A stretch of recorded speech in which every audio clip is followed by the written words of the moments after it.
This video is brought to you by BTI Institute, a New Jersey leader in certification-based management training. Hi, this is Bob Phillips. Thank you, John, for doing that great icebreaker. And so I'd like to welcome everyone to our last Agile discussion group for the summer.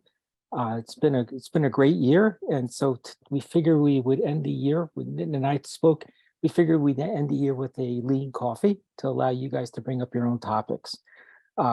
Before we get started, just a real brief introduction. I'm the Director of Agile Learning on the PMI New Jersey board. I work along with John Say and Nitin. And I also need to say that because I work at the New York Federal Reserve, I have to say that anything I say tonight, my views are personal. They do not reflect the views of the New York Fed or the Board of Governors. And with that, I'd like to pass it over to Nitin. Thanks, Bob, and thanks for that disclaimer. So welcome, everybody. It's been a great summer. Like Bob, I'm another Agile enthusiast. In this chapter, I'm the chairperson with the local community of interest, which is a subgroup, like many other subgroups with PMI New Jersey. Hopefully, we'll start seeing more of you in person as we're just starting to kick off some things that are happening on the end of the month Tuesdays, and every last Wednesday of the month, we have our virtual event over here. So a lean coffee, some of you are familiar with this, but if not, I'd like to just give a quick intro. Familiarity brings comfort, and oftentimes when we bring a guest speaker, he or she will typically have the topic, an agenda, maybe a deck and slides, whereas a lean coffee is meant to be very interactive, unpredictable. Anything can happen. We could engage you very quickly, or you could be bored. There are no set forth rules for this. If you ever go to any of these Scrummy conferences, you'll find people in different sections talking differently, and you're allowed to just walk away, find what intrigues you, what interests you. That's what it is. It's also a very democratic process where we open up a channel such as a virtual board on Trello, where you get to type in some topics of interest or questions. So Bob has started sharing this. Hopefully everybody's got the link. If not, certainly check the chat. Now lean on John to put that in again. So if I were to just read this left to right, it seems to be fairly simple. There's something on to do or discuss. These are the topics of interest. If you look to the right, there's some things in progress. What's happening right now? So as an example, we're adding people to this Trello board. We're still getting requests on the chat. And John's giving the link to the Trello board, and you can actually even click on this as well. Blocked is another swim lane or representation of things that Bob and I might use and say, hey, we may not be quite done with a topic, so we're going to put it here. A lot of Scrummy teams and Kanban teams don't necessarily have this, and they would just put some sort of an indicator of something is blocked within a card or story. And then eventually we'll get to what's done. Hey, what's our definition of done? You hear this term often. For simplicity, we're going to just time box it. Let's say about 5 to 7 minutes. And if there's continued interest, we might go a little over, have some flexibility. Otherwise, we'll give it a thumbs up and move on to the next topic. So you're not always going to solve for things in this forum. We may not have you change your minds, and we're not really trying to do that. But certainly what we find is towards the end, there are a few aha moments, and people take something out of this. So that's just a very quick overview of what a lean coffee might look like and what the board is over here. So to get started, and I had intentionally held people off, but now the board's open. You can click on the plus, add a card, and just feel free to type in anything you'd like. Keep it short. We're not looking for pages of narratives, just a question of interest, something you have seen, you want to talk about. It could be something on your workplace. It could be outside of that. It could be materials you're reading in the world of agility. Anything goes over here. So I'll stop talking because I've done a lot, and I'll pause.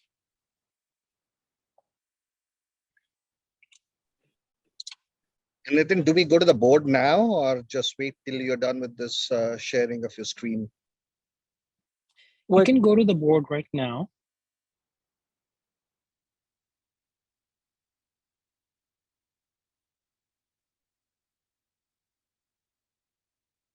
And I'll put that link back in the chat one more time. And right now, as you can see, the board that's on display, it says in progress, explain lean coffee. So now we're going to move that to done because Nitin has completed that. So it started in to do, went to in progress, then it went to done.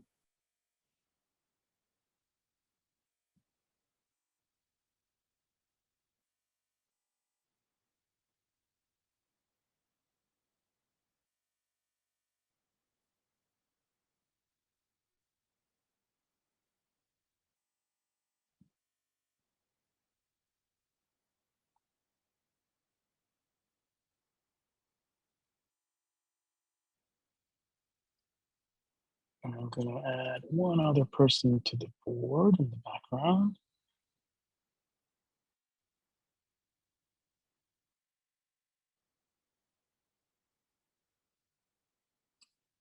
Got to add Kathy over here.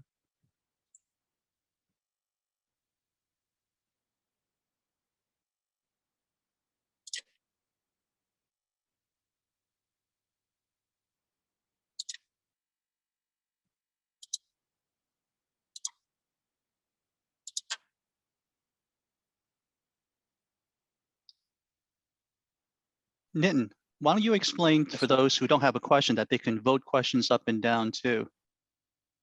Oh yeah, that is the next step. So some of these, as they are evolving, might be of interest to you and say, oh, I have that same thing in mind. Or, aha, I didn't have that in mind, but it does look intriguing. So we cannot possibly go through each and everything. So what we do is some sort of a dot voting. And in our case, if you click on a card, depending on whether you're on a device or if you're in a browser, there are two interactions. The card opens up, and Bob can demonstrate this as well. And you'll have the option to give it a thumbs up, which is one vote. And you'll start seeing them populate on the card. And this could be very similar to what Scrum teams use with the help and guidance of a product owner. Say, hey, can you order your backlog? Could you tell us what's the most important, or what do you want to see out the door first? So we're going to replicate some of that in this lean coffee with these cards. If a topic is of interest, you just go, and as Bob is showing you now, further down, there's that thumbs up or vote option. Just click on it. You'll only be able to do it one time for a card. If you were doing this in person in a conference room, a facilitator might say, okay, you get a total of 5 dots or 7 dots using some mathematical model. And you might say, hey, I want to spend all my dots on this one card to bump it up. Or I can spread it however I want to. But just with this tool, we get to do one thumbs up per card, anything that's of interest.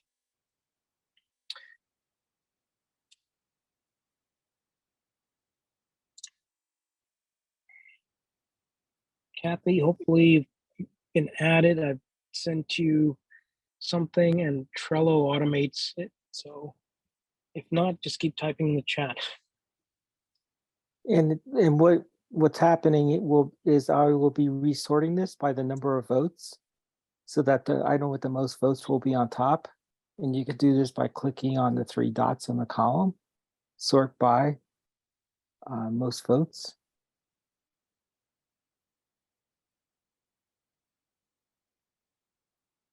You can also do it manually.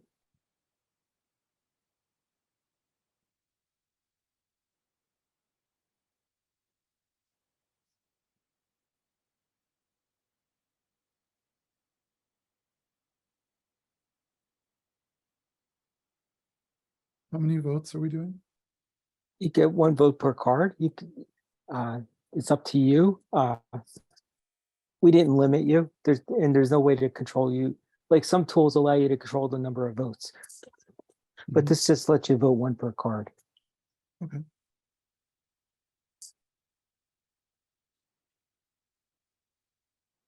Yep, we are starting to see some numbers pop up. This one seems stuck. I'm going to drag it up.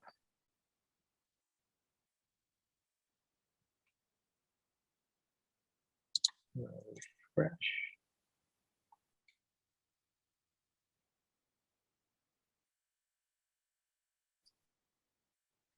And you guys get to watch me vote. I'd like to hear about that book.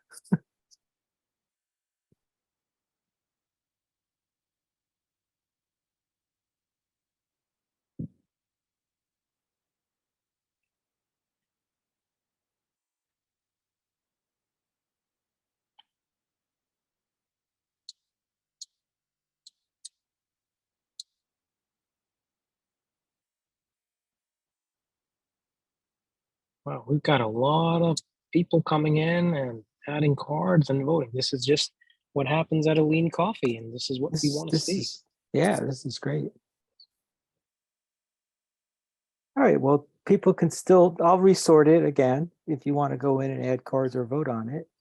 But it's looking like we have a pretty good order here. So should we get started then? Yeah, this is where Bob and I tag team. You know, we'll look at a card. It's sometimes hard to be both a facilitator and a contributor, and we want to give people a chance just to share their thoughts. You know, so if you have something you'd like to contribute, certainly you can put in the chat or unmute yourself. Again, we'll try to time box it to about 5 minutes for a topic, and let's see where we are at with the first one. Number Okay. 7 or 7 votes. Let's pull that over.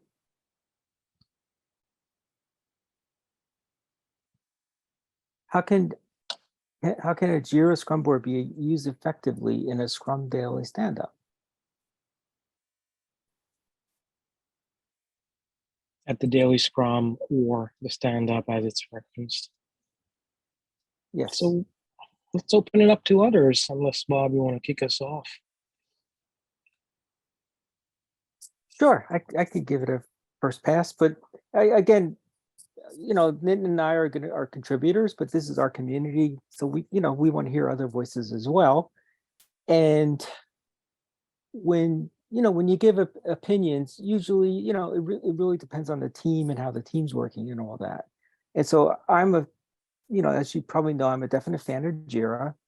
And when my team does a daily Scrum, it's also called a daily stand-up, and that actually is from Extreme Programming. And Kent Beck, when he wrote that, he figured if people were standing, they wouldn't be comfortable, so the meeting would be quicker. And so to answer the question, what you would do is during your daily Scrum meeting is you would have team members talk about what they're working on, and having Jira. And if you actually do subtasks with Jira, you can actually have the team members say, okay, I'm working on this today, and actually, identify what the task is, and then explain to the team, what they're doing. If you actually have a manual board, the person can actually, walk up to the board, pick up the Post-it note, and then say, I finished this today, and today I'm going to be working on this, and where they would actually go and grab another subtask. And so what Jira does is you can do it electronically, and it makes the work transparent. It's basically so people can visualize, people can walk into the room and see where the items are going. And it's especially valuable if you're doing subtasking, because if you're just doing the main items, you're probably not going to see too much movement. Like if you're doing like a 2 or 3 week sprint, you'd have one item, you put it in progress, and then they'd be working on it until they got it done, which might be 3, 4, 5 days. But if you're doing subtasks, that represents a day or less worth of work. So you get that transparency and a lot of visualization, and it helps the team see what work needs to be done. And they could actually say, hey, how can I help? Or identify areas where they might be stepping on another person's area in the code or something. And so, Nitin, did you have any thoughts on that? I'll just hit on a few key things. You talked about transparency, which is a great thing. We're trying to visualize the work, which is what we're trying to do as well. The essence is also the Scrum team members just working towards a plan and an established sprint goal. You know, are we heading towards that? Is there an impediment? And so on. But let me lean back, no puns intended, and open it up to others and see what they have seen as benefits. Jira is just one tool. There could be others in your organization, right? So what are the teams doing at their daily huddles? Hi, we often use the, at least when I'm part of one, we do have the Jira up. We see it. You make movements, especially when, maybe I'm thinking more of the prioritization, but working with the team directly as if I'm doing testing, like if that's my role in a particular group, we'll see it when we discuss it. We do move it across the swim lane. I like the visual is very good, I think, because then you see the momentum, you see the movement. Thank you for that. Sometimes, Yeah, John, go ahead. yeah, in front of the Scrum team, I've pulled up like a burn down chart, and it just kind of gives you a visceral sense of like, how are we doing? What do we want to correct or replan so that we achieve the sprint goal and have a usable increment? And so it's been, for me, like kind of reliable, more reliable than paper and pen. But it does require people to update Jira. And so those are like organizational habits in the team that using sort of like a positive, I guess, incentive, like thanking people for updating it and celebrating when things arrive. Yeah. It's a great information radiator, is what I'm hearing. With a multitude of things you could just reflect back to the team. So our 5-minute timer went off. I was just curious, can we call this done, or does anybody have any other comments or things they'd like to talk about? Ooh, I did not check the chat. Based on what I heard John say, I have a question. Who's supposed to update the Jira item? Is it supposed to be the PO, the product owner, the Scrum Master, or the team member? I would say whoever's doing the work should be updating it. I wasn't asking you, John. I was just asking a general question. Sure. I could see why you thought I might be asking you, but I was basically asking just a general question. But yeah, a lot of times what I've found is the Scrum Master gets trapped into doing that, and they think they're actually helping the team, but in essence, they're really hurting the team, because now for the Scrum Master to do that, they have to ask everybody's status. And guess what? Now all of a sudden, you have a Scrum Master asking for status reporting by all the team members. So something to look out for. So if you think you're helping the team, you're really not, because now you're making them report the status to you. Totally agree. Yeah, I think we're going to start that in our next sprint. Since we're all virtual, it's a lot easier to update Jira, while you're actually in the meeting. So that helps a lot instead of just stand up. So. Cool. All right, let's call this a done. And there are other things that we want to talk about as well. Hopefully this gave you some food for thought. Let's see, what's the next one, Bob? Number 5, 5 thumbs up. Take a look. How can Scrum be used efficiently while working with a client while the client org is not agile? Effectively. Thank you. Effectively is the word. Yes. Oh, this is a big one. Let me scratch upon my beard and reflect on the echoes while I hear other words of wisdom from our audience.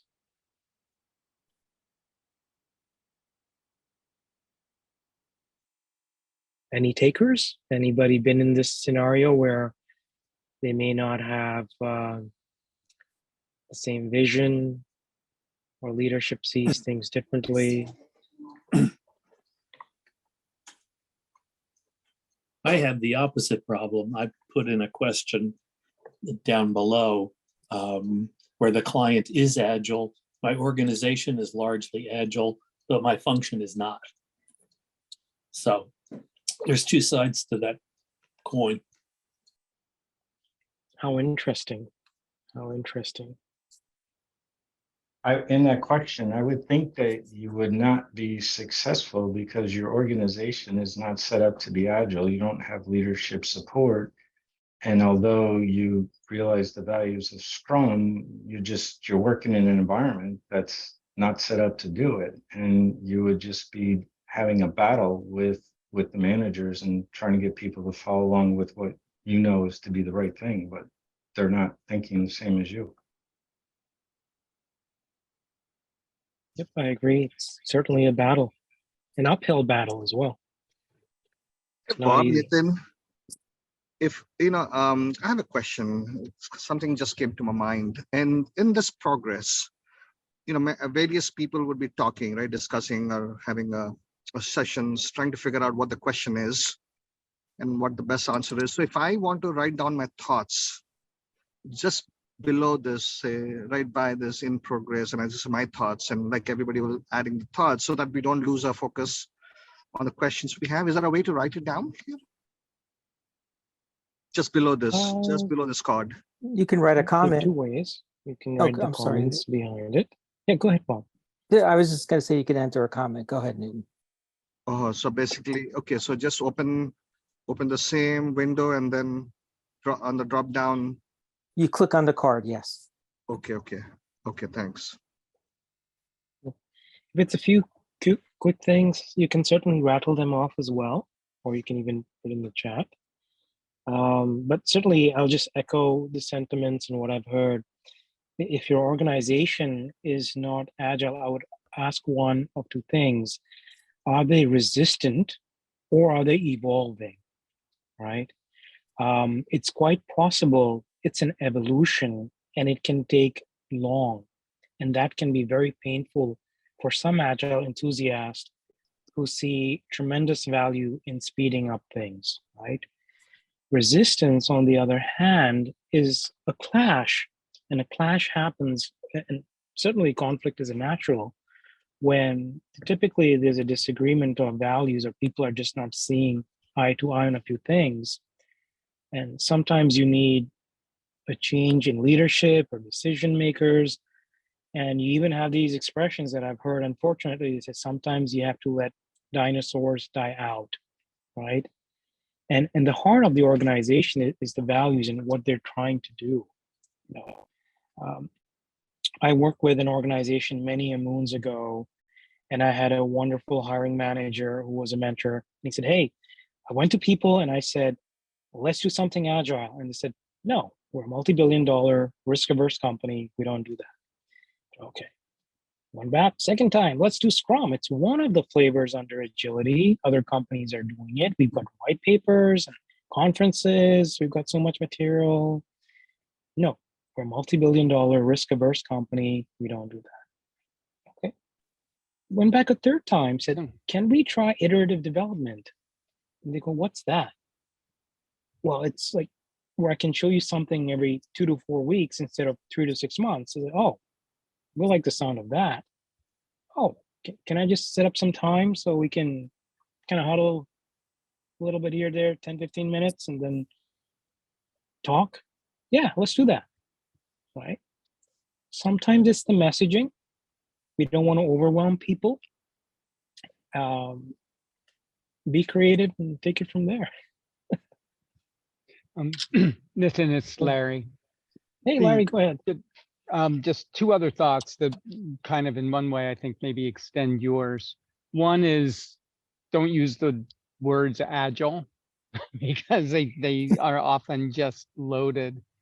The other that I would offer in that situation is for us, as well as in our communication, trying to fall back to what where do we have common ground?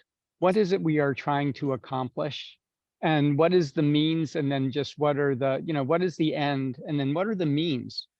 Agile is at one level, as is waterfall. It's just a way to try to get stuff done. So if we can help people just be in a conversation that we're going to use tools, and maybe early on in that particular environment is going to have to be some kind of agile, light, or evolving thing, or something with its own name, that we keep our eye on the prize, on the big game, but try to be able to stay in relationship with those parts of the organization that are not yet thinking that way, so that we live to fight another day. Hi, this Well is spoken. good discussion. This is Sunil here. And That's me.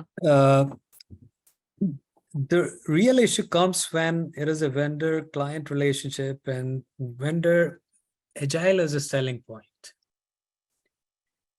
So today the vendors, usually the clients, the organizations, they don't even look at vendors who are not offering agile. And the client thinks that they can handle agile, but they don't really know the truth. And that is where my question is coming from. I have seen that happen very often. And then iterative development, etc., those things are probably not going to work out in this scenario. So it's a very, very tricky situation. What language you're using really matters. Yeah, good So call out, Sunil. So I think you're giving more context around your so how situation and to what you're saying. handle those situations? And what I have seen happen is that over a period of time, because you are doing it agile, you are trying to accommodate the changes that are coming in through the Scrum reviews. After some time, what happens is that the scope creep, which is not a term in agile, but it happens as far as the statement of work is concerned. And over a period of time, that relationship sours primarily because of that. Because the vendor thinks that, oh, we have accommodated so many changes from the original requirements that were given to us. And the client thinks that, okay, they signed up for this, but they have not delivered this. It's very interesting. If I could share a few thoughts. At my last assignment, we were working with external vendors, and not just one, two. And sometimes you are going to just need help, given the magnitude of scale, whether you're doing a complete transformation or you're evolving. Sometimes you hire short-term consultants from the outside. And contracting was a pain point to at least one vendor. And I'm reminded of Dr. Jeff Sutherland's article or presentation over a decade ago. I think he had a funny title to it. Money ain't nothing, change for free.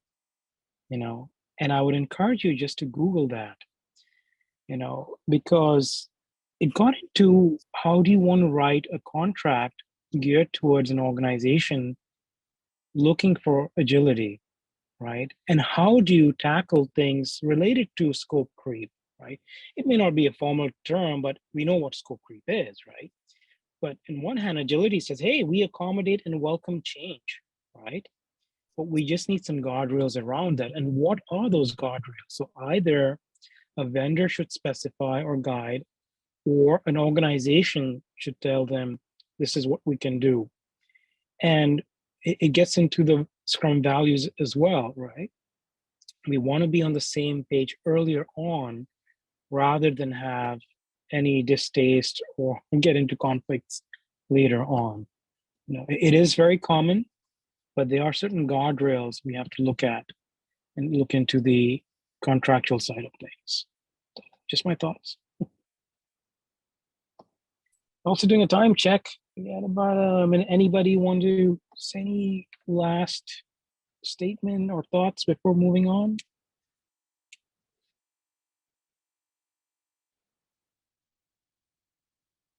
Going, gone. Okay. Again, we won't always come to conclusion, and we might end up finding, hey, there are more questions after these discussions. Let's see what's come up on the board next. So now we have 4 items that are actually, a lot of items are tied with 4. Whoa. I know, it's interesting.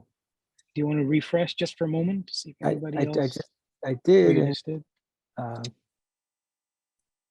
Wow. somebody jumped in. Good. Someone helped you out last minute, Bob. It sure did. That's a really quick story. Like, I was doing a retrospective and everybody was all voted out and everything was tied. And so what I'm trying to think, how can I quickly fix this? So I just gave everybody one more vote and it worked out. So, I got lucky, I guess. But anyway, I'm going to move this one to in progress. What are some good tips to better engage stakeholders who don't understand Agile and keep moving back to waterfall? Yeah, and if I could take a small step back, folks, if you notice, the Trello lanes can only accommodate 1 card at a time, top down. So we're not placing things left to right within that swim lane or column, because you can't have a product owner say, oh, this is important, this is important, we're moving away from, oh, this is a high priority or high medium, medium low. Well, no, give us an order. What's your order of the backlog? That's the key word that Scrum uses. So even with all these 4, the product owner is going to have to force him or herself to make a decision there. So just a tip on the techniques and the intention behind that. All right, let's go back to this. Good tips to better engage stakeholders.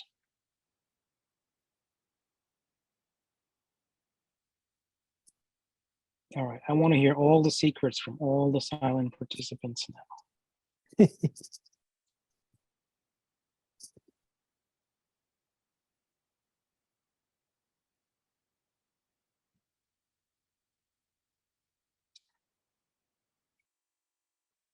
I'll offer something if nobody else wants to go. Oh, sure. It's an open forum. Go ahead, John. Sure. So several years ago, I was in Omaha, Nebraska with a brokerage company that was going through an agile transformation. And there was a team whose scrum master said, I'm really at my wit's end. There's this huge body of folks. There's this huge body of requirements that we need to get into a product backlog.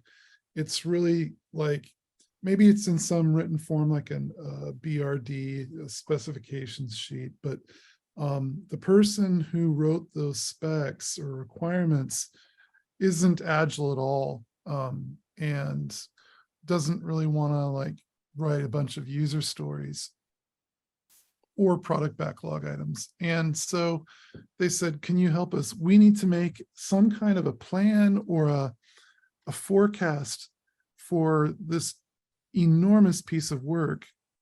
And I said, okay, I think I could facilitate that. And I really didn't know what I was going to do until I was driving into the office the day of the event. And what came up for me was this thing called Fishbowl.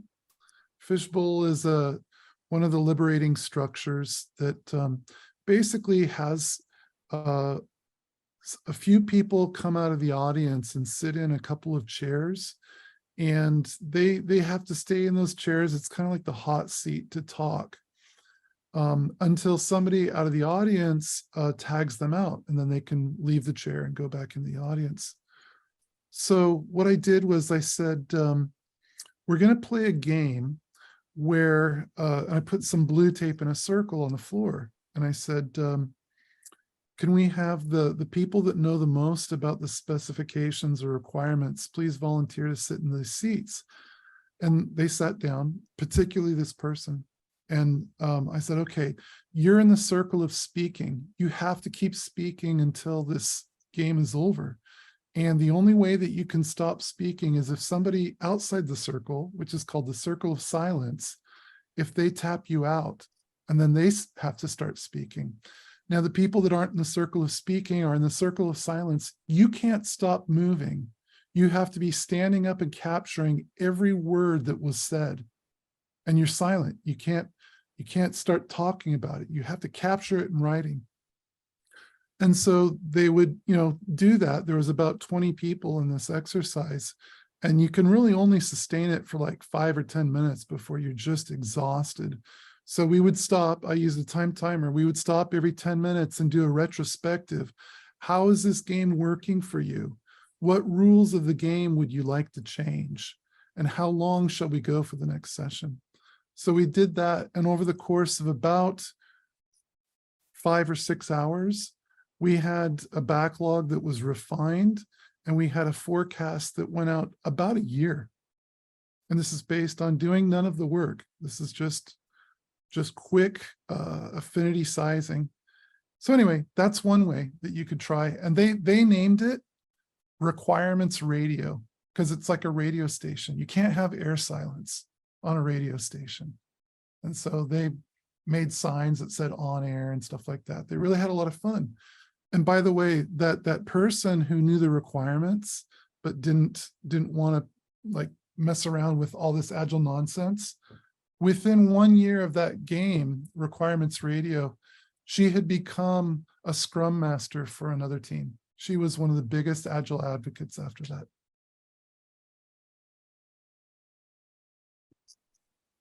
That's great. Thank you for that, John.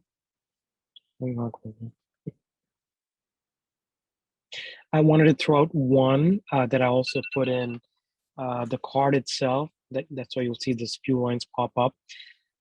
Michael James is a certified Scrum trainer who hosted a site called scrumtrainingseries.com. And these are free animated e-modules that are about 4 to 5 minutes long that my kid enjoys. And it has lightweight quizzes. I did a lunch and learn with some executives. I said, hey, let's watch some cartoons during the lunch hour. Like, what? What are you talking about? Like, did we hire this guy to show us cartoons? I said, yeah, it'll be fun. And very lightweight modules, getting into scrummy things, and they enjoyed it. It was a fun activity. And if you make it fun, people usually latch on. So that's just one other idea. And when we say, they're moving back to waterfall isn't bad. And I keep telling this to people, it's a place of familiarity. People tend to go back to that, what is familiar to them, right? Unless it was painful, right? So you might find someone and show them the world of agility, and they might go, oh my God, I have been beaten and bruised with waterfall all this while. Why didn't you show this to me before? Or they might go, no, not happening. Prove it to me, show it to me. I'm hesitant. I have my little pillow there. I have my blanket under my desk. That's what's familiar to them. That's why they go back to waterfall. That's all. So we're at time. Any other last thoughts or comments before we look at the next card? I could just add one more. Yeah, go ahead, Bo. I love the stories I've been hearing here. They're really helpful. When it happens, like the way it's written, keep moving back. What I'm thinking is maybe try to find out why the stakeholders want to try Agile. Like what is it they think Agile was going to give them? Just get to that, have that kind of discussion, so you can start understanding, like, is it because it's a buzzword? Is it because it's something that they heard they want to do? But yeah, what are they looking for? Like, why do they want to do it? Those are really basic ground types of places to start. Yep, great call, Bob. All right, shall we call this done? Thumbs up. Visual. Okay, we also got this block column here, Nate. We'll keep moving from the left, but these are great questions in the block column. All right, the best forecasting tools for an agile team working on complex products.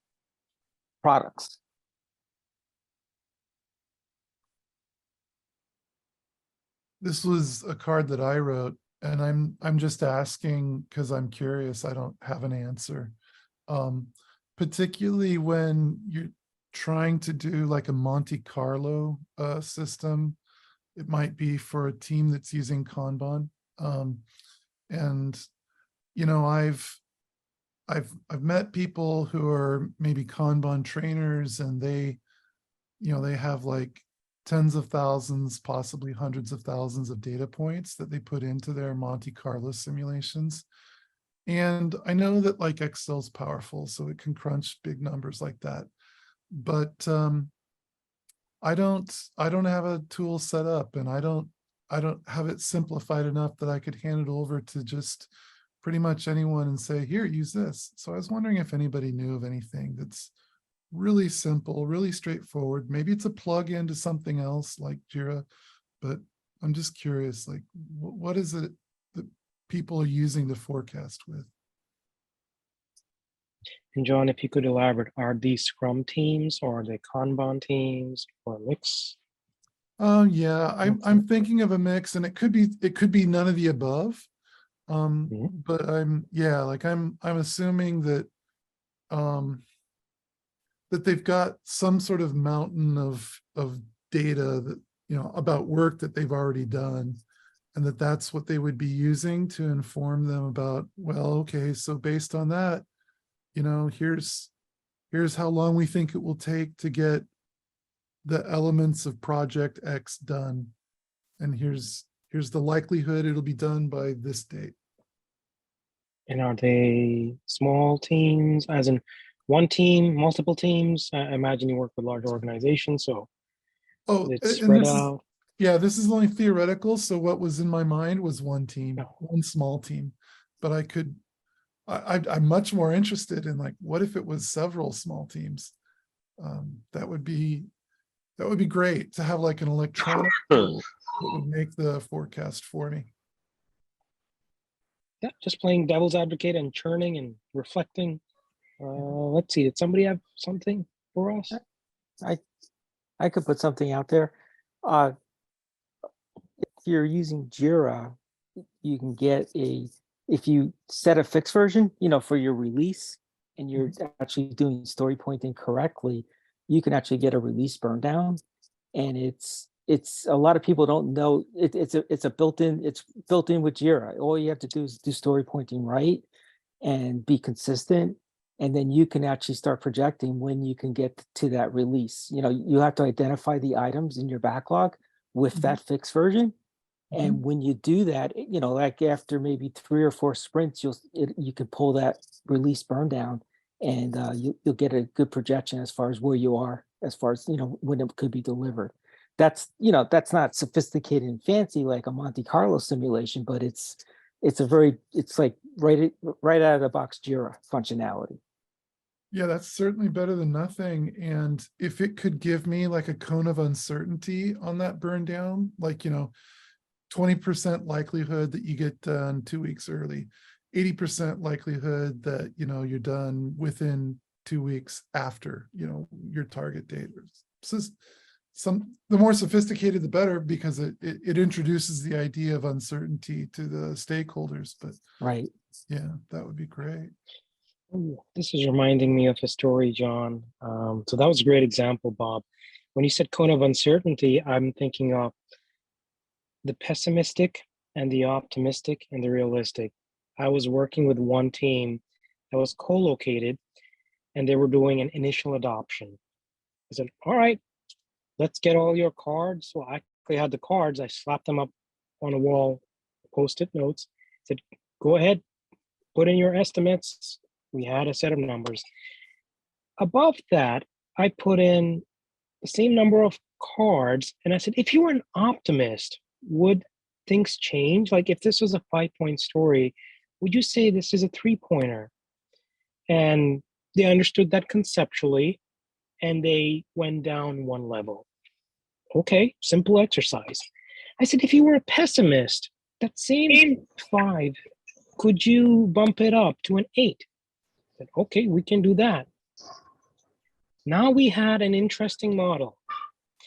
They had done a few sprints. They did have velocity established, and they had this mountain of work.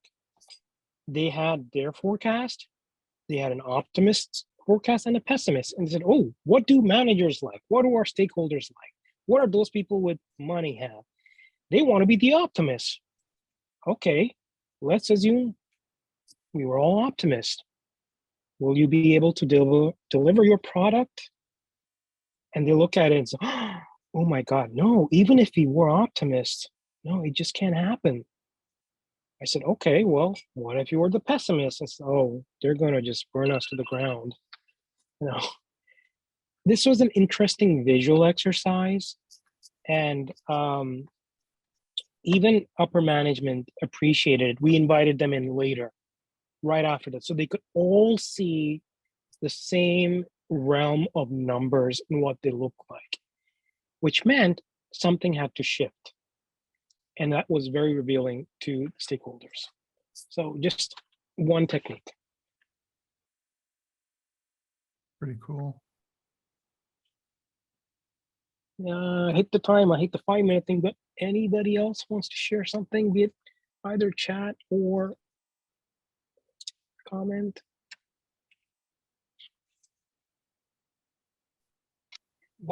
It's Larry. One quick variation on the theme. I really like what you said, is also kind of scenario planning. And so asking people to understand, like, what would be the variables that would get in the way of an optimistic or pessimistic thing. So let's imagine 3 futures, things go according to plan. What else do you see that could get in the way of our plan? And then kind of do the exercise that you just described. So it tries to get people looking outside in at the different things that could be a problem and naming those, but giving them a few different things. What if we were in this world? Because we're trying to predict an uncertain future. And so I think that could be a part of an approach. Yeah, that's great, Larry. It's always good to just throw out a few things. Say, hey, this might happen. We have seen it before, or it could happen, so on. That just adds to all the weight. I'll just add that I would think that with all the talk about introducing artificial intelligence into project management, this is one of those areas that they're definitely going to target. So while the tools are not there now, I mean, I would definitely keep my eyes on the near horizon for something that will help you come up with better forecasts. A better forecast. I'm going to make fun of that one, John, later. Yeah, we have been hearing that from the meteorological department forever.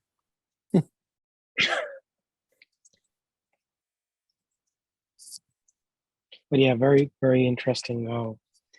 AI will come into play, John. That's all over now.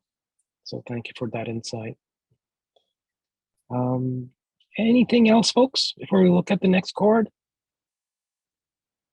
And Bob, maybe we can look at the blocked card before. Yeah, okay. To do. Let's see. Someone asked for an example of a blocked card. What point would you block it? Who can block it? So I went in and in the background put something in. A card could be blocked if it's not meeting the definition of done. There's still some work remaining.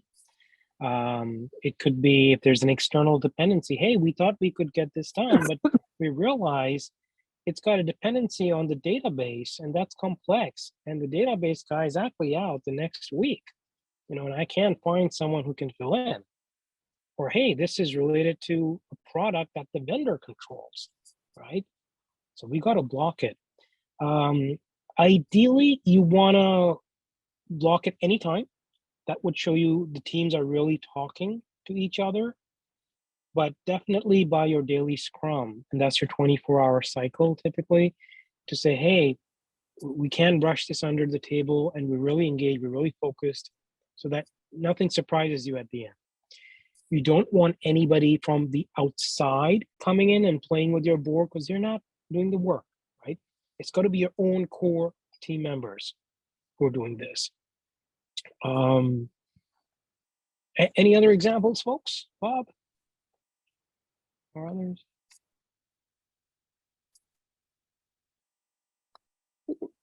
Yeah, I really like this question because a lot of times, you go through you have your daily scrum with the team and everybody says, they give their update yesterday, today, and no blockers. And then, one time I kind of went to the team like, what does that mean? We don't have any blockers.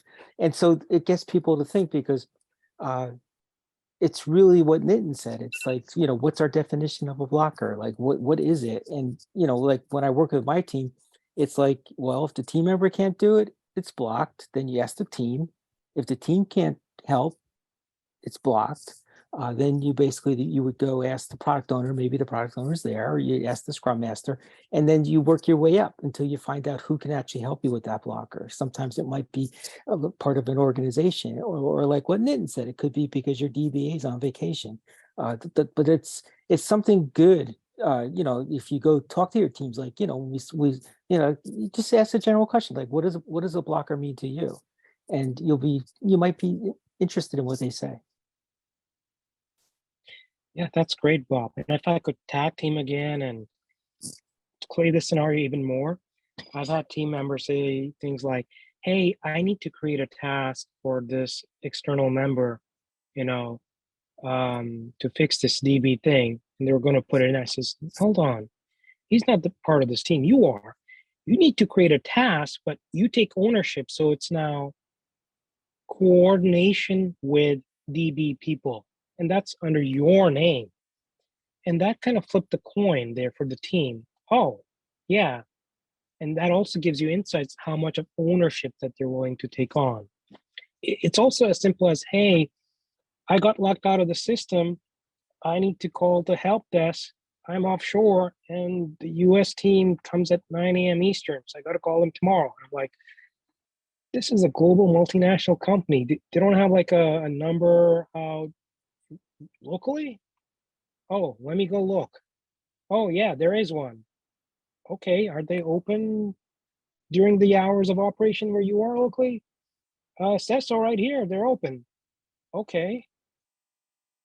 Pause.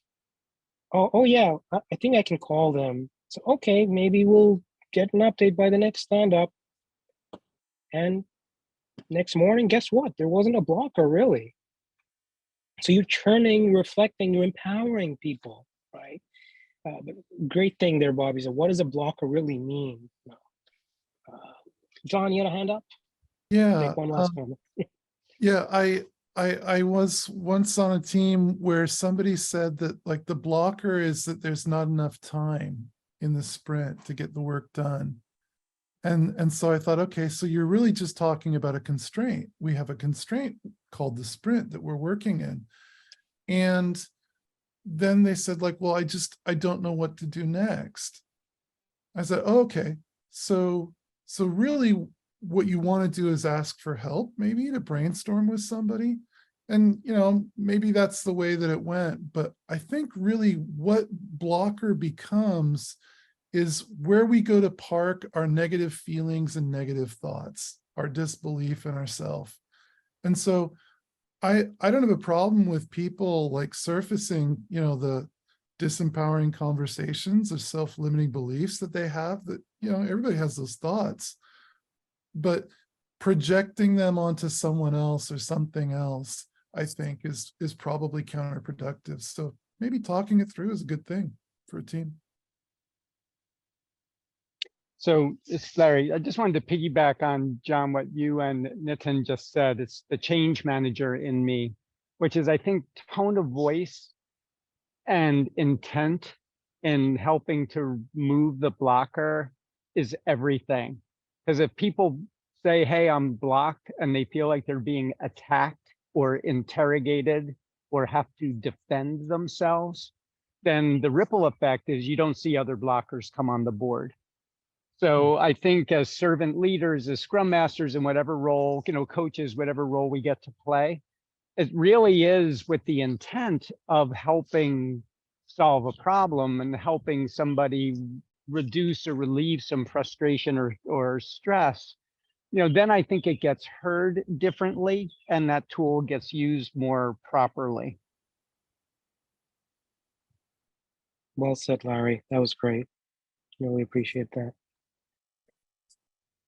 And also, Nitin, I wanted to highlight how you were mentioning, bringing out self-management on the team instead of being a manager-led team, they're self-managing, as far as that, password reset issue. Where, you help that employee understand, wait a minute, you don't call your manager if you can't get in, you figure it out and you get it done. That's a self-managing team member. I really like that. Yeah, for sure. So for this item, we've got a few examples. We've got some narratives. Can we call it a done?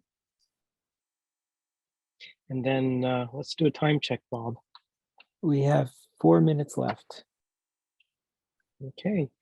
So I think at most we might be able to get to one more card. There are probably some announcements.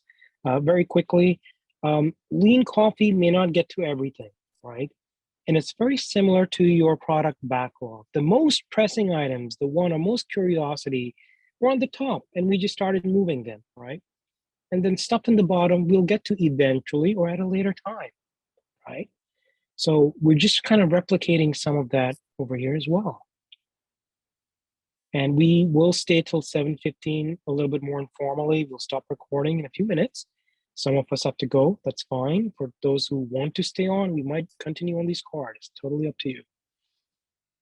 Okay, so Since we probably don't have time to get into another card, this whole a great book to read, Essentialism by Greg McMillan, the person that wrote that, do you care to share, maybe for a minute or two? Yeah, that's a good call. Jeff. I picked this book up. It was recommended to me to read. Hey, Jeffrey, just want to interrupt. You probably have 2 microphones on there because we're hearing echo from you. So it's possibly something's echoing back into your microphone. Does that help, Paul? No, we're still getting feedback. Do you have like a headphone? No, I don't. I'm just using my computer. Okay. Well, you know what? I think we can hear you. There's only 2 minutes left. Why don't you go ahead with your question? I was just saying, I think it's a great book because it talks about how we really have to decide what is the best way and the best means to use our time. And also that it's okay to say no to certain projects that we don't overload ourselves. And the author just goes through a whole bunch of scenarios of his, some of his personal life and his personal events. But it sort of empowers you as a project manager that you don't always have to take on things that you know you're not going to be able to do. That the idea of no and the idea of really reorganizing and prioritizing what's the most important, actually what is the most essential to bring to the project is what the important piece is. And I just found it very engaging. And I read it, but then I also got the audio book. And I think the audio book is phenomenal. I do a lot of walking, so it's a great way of reinforcing those ideas. And I apologize about the echo. I don't know where that's coming from. Thank you so much for sharing that. Yeah. It's almost like it was like a philosophical Zen thing, and it's very apt for the book I think that you're describing. I haven't read it, but I'm curious for sure. It's really worth it. I mean, you do feel empowered, and I think one of the pieces I walked away with is that it is okay to say no. That you know your limitations, you know what you're capable of doing to give your best. And by overextending, you're not going to be able to give your best. And so, think of what is, and minimizing, bringing it down to what is the most essential that needs to be done. So it's very good. I found it excellent. Well, thank you for sharing. Thank you very much. All right, so with that, we're at the top of the hour. I'd like to thank you everyone for participating. This is our last Agile discussion group until September. And if you know, John Zay will be sending out a survey. If you have any topics you'd like us to cover, please share them in the survey, because we do look at the survey results. Nitin and I and John, we talk about it. And so with that, John, did you have anything you wanted to say before we stopped recording? Nope, just have a great and safe summer, and